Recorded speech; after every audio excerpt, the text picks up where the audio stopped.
Back to my YouTube channel और economics GPS. फिर हमारा टॉपिक चल रहा था दैट इज डिमांड। उस डिमांड को कंटिन्यू करते हुए हमने पहले पढ़ा था दैट व्हाट इज डिमांड। उसके बाद हमने पढ़ा था कि डिमांड कितने टाइप्स की होती है, that is individual demand and market demand. उसके बाद में हमने देखा था कि डिमांड के डिटर्मिनेशन क्या क्या होते हैं। उसके बाद में हमने लॉ ऑफ डिमांड किया था और उसके बाद हमने डिफरेंस क्लियर किया था law of demand and demand के बारे में।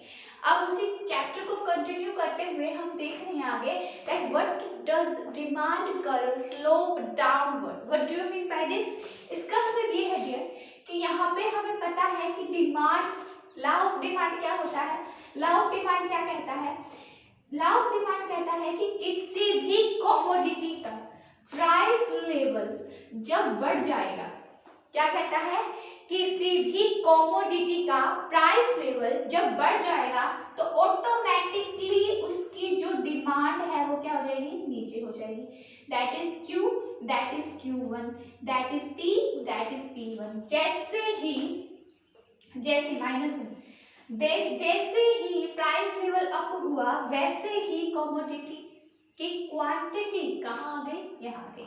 यानी कि डिमांड स्लोप नीचे जाएगी। डिमांड कर्व है हमारा, ये क्या है?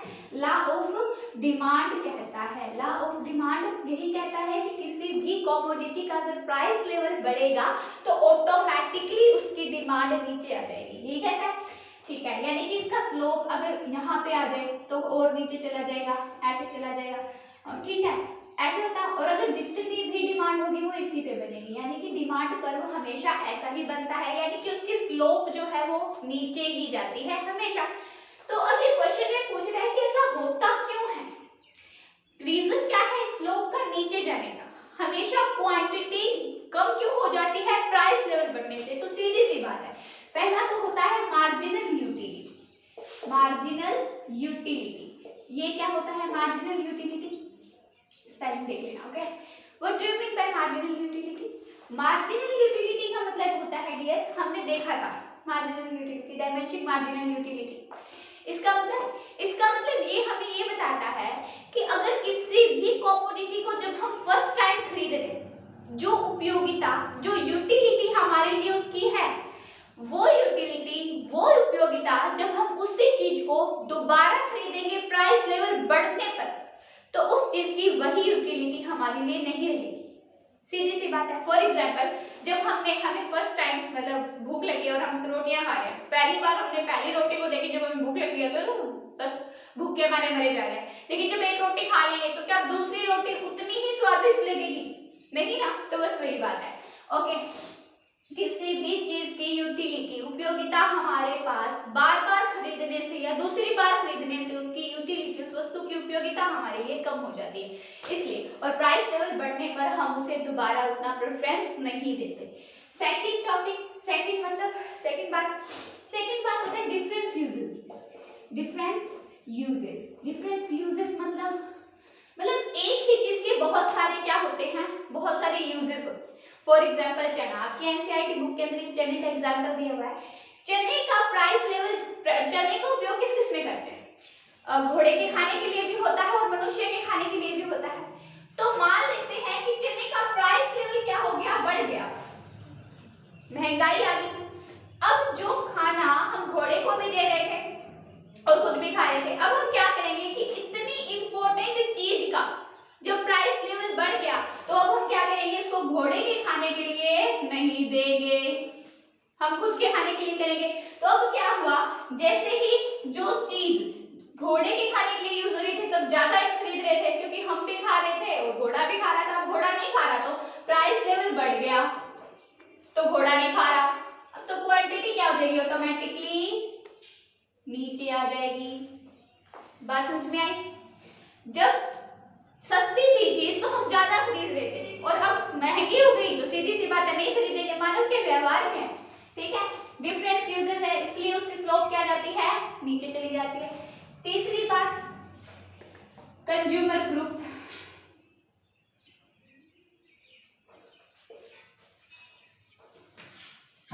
कंज्यूमर ग्रुप मतलब ये कि किसी भी चीज के खरीदार जो है वो कितनी बड़ी संख्या में, ठीक है।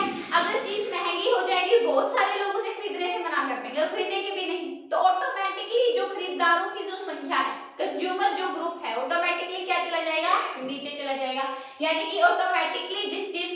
पहले होती थी वो अब नहीं होगी। समझ में आया बात? आई। एक होता है इनकम इफेक्ट। इनकम इफेक्ट मतलब इनकम इफेक्ट होता है डियर। इनकम इफेक्ट में अब जब हम इसकी बात करते हैं स्लोप की, तो हम लेते हैं रियल इनकम। क्या लेते हैं? Real income. What do you mean by real income? Real income वो इनकम होती है जिसको हम किसी वस्तु को खरीदने पर लगाते हैं। किसी भी कमोडिटी को खरीदने पर हमने जो पैसा लगाया उसे हम कहते हैं वो हमारी रियल इनकम है। समझ में आए? ओके।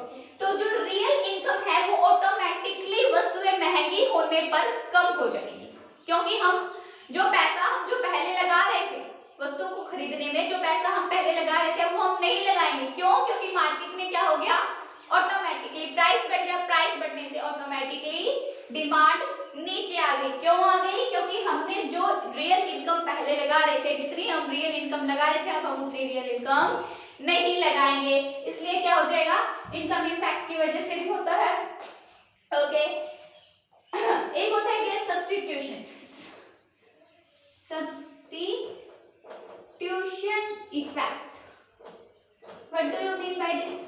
इसका क्या मतलब होता है? इसका मतलब होता है डियर, ये बहुत इंपॉर्टेंट है, बहुत जगह काम आता है। फॉर एग्जाम्पल चाय और कॉफी। अगर कॉफी का मार्केट में दाम बढ़ गया, ठीक है, कॉफी महंगी हो गई, तो उसकी जगह हम चाय खरीद लेंगे। तो उससे क्या होगा? कॉफी महंगी हो गई तो उसकी जो कॉफी महंगी हो गई लेकिन चाय तो है ना।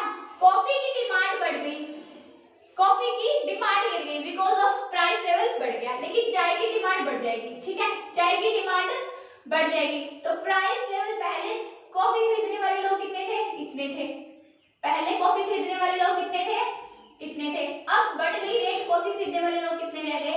इतने रह गए। सीधी सी बात है, क्योंकि उसके सब्स्टिट्यूशन, जो सब्स्टिट्यूशन गुड है, जो सब्स्टिट्यूशन कमोडिटी है, उसका प्राइस लेवल वही है। तो हम जो चीज महंगी हो जाती है उसके स्थान पर जो चीज सस्ती है और उसकी सब्स्टिट्यूशन गुड है, तो ऑटोमेटिकली उसी का करेंगे। जैसे पेट्रोल और डीजल को लगा लो, ठीक है, अगर इनमें से कोई एक महंगा हो जाए तो हम क्या करेंगे? दूसरी का यूज कर लेंगे। वैसे ही चाय कॉफी है।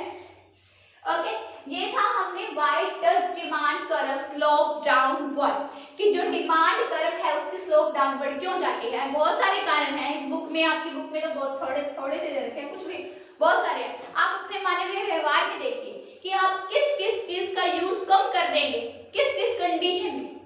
ठीक है, आप किसी भी कमोडिटी को खरीदना कब कब कम करेंगे, वही सारे के सारे आप इस क्वेश्चन में लिख सकते हो। मेंटली सोचो, बुक किताबी कीड़े बनने की जरूरत नहीं है। ठीक है, खुद अपने माइंड को भी ग्रो करो। ओके, ऑटोमेटिकली आ जाएगा। ओके,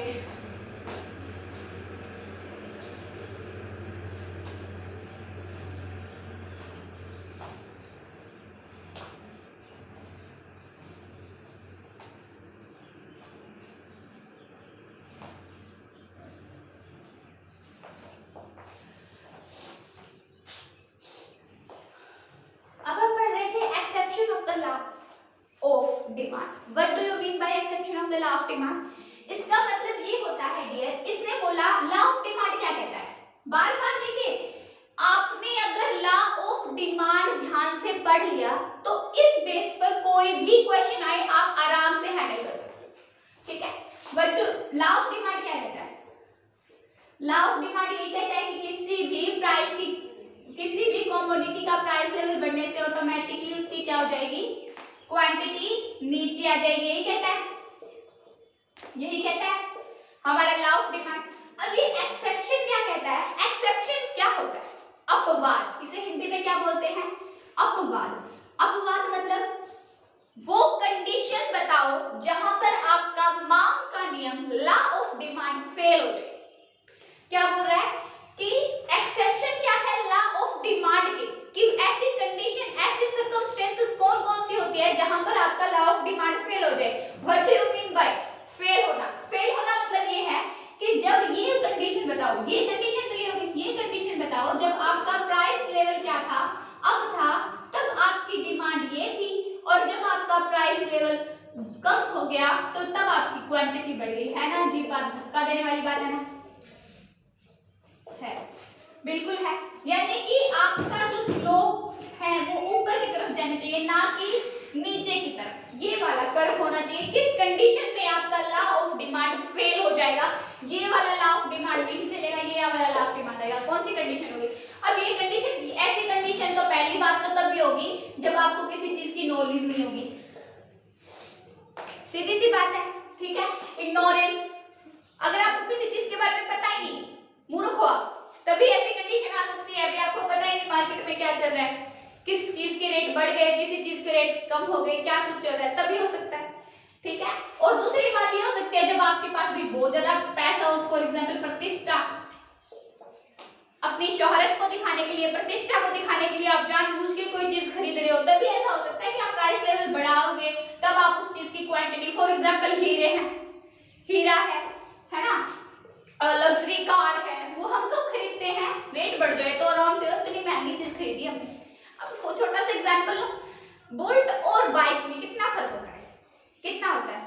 ठीक है, तो होता होगा क्वालिटी बेस पर, कुछ भी होता होगा, लेकिन ज्यादातर ये क्यों खरीदा जाता है? सिर्फ अपनी शोहरत को दिखाने के लिए कि हमारे पास इतना पैसा है, सिर्फ इस चीज को दिखाने के लिए ये बूट खरीदते हैं। खरीदना गलत नहीं है, लेकिन क्यों खरीदते हैं मैं वो बता रही हूँ आपको, ठीक है। ये इसलिए खरीदते हैं क्योंकि ये दिखाते हैं कि हमारे पास पैसा है। बाकी जरूरत तो स्पीड की बात करो या फिर मतलब दिखता तो वैसा ही है, थोड़ा सा ही डिफरेंस होता है, बस उसकी एक आवाज आती है, पता नहीं कैसी आवाज आती है उसकी, उस आवाज के लिए, टॉर के लिए, है ना, कि हम अपनी टॉर दिखाएं, वेरी गुड, उसके लिए ना।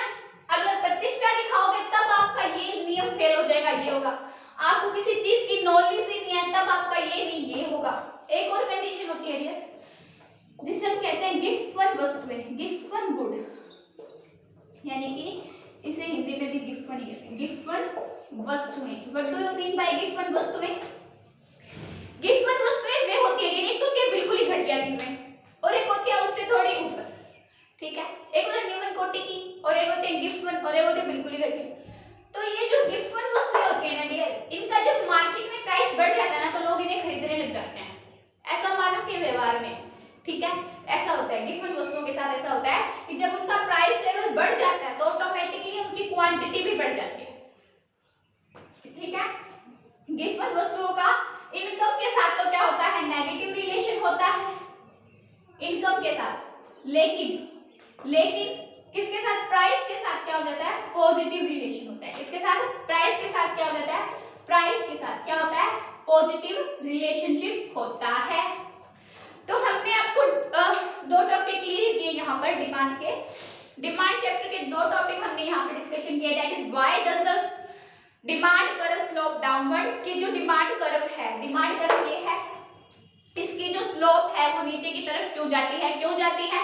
पहली बात तो डिफरेंस यूजेस होते हैं, फिर मार्जिनल यूटिलिटी लगती है। मार्जिनल यूटिलिटी मतलब, मार्जिनल यूटिलिटी का मतलब होता है कि हम कोई भी वस्तु जब पहली बार खरीद रहे हैं तो उसकी उपयोगिता हमारे पास, हमें दूसरी बार नहीं होती, और फिर उसकी डिमांड, उसकी मार्केट में प्राइस ही बढ़ गया तो ऑटोमेटिकली हम नहीं खरीदेंगे। उसके बाद डिफरेंस यूजेस होते हैं, वस्तुओं के बहुत सारे यूजेस होते हैं, ठीक है। अगर मार्केट में प्राइस बढ़ जाता है तो हम क्या करते हैं? उन यूजेस को कम कर देते हैं, मेन चीजें खरीदेंगे जो हमारे लिए जरूरी है, ठीक है। जितनी जरूरी है उतनी ही, जिससे चलता होगा हम उतनी खरीदेंगे, ठीक है। उसके बाद इनकम इफेक्ट होता है। इनकम इफेक्ट मतलब, इनकम इफेक्ट में हम रियल इनकम देखते हैं। रियल इनकम मतलब वही हमारी इनकम जो हमने वस्तुओं को खरीदने पर लगाई है, ना कि कुछ और काम में, ठीक है। सिर्फ वस्तुओं को खरीदने पर लगाई है तो प्राइस लेवल बढ़ने से वो ऑटोमेटिकली नीचे आ जाएगी, ठीक है।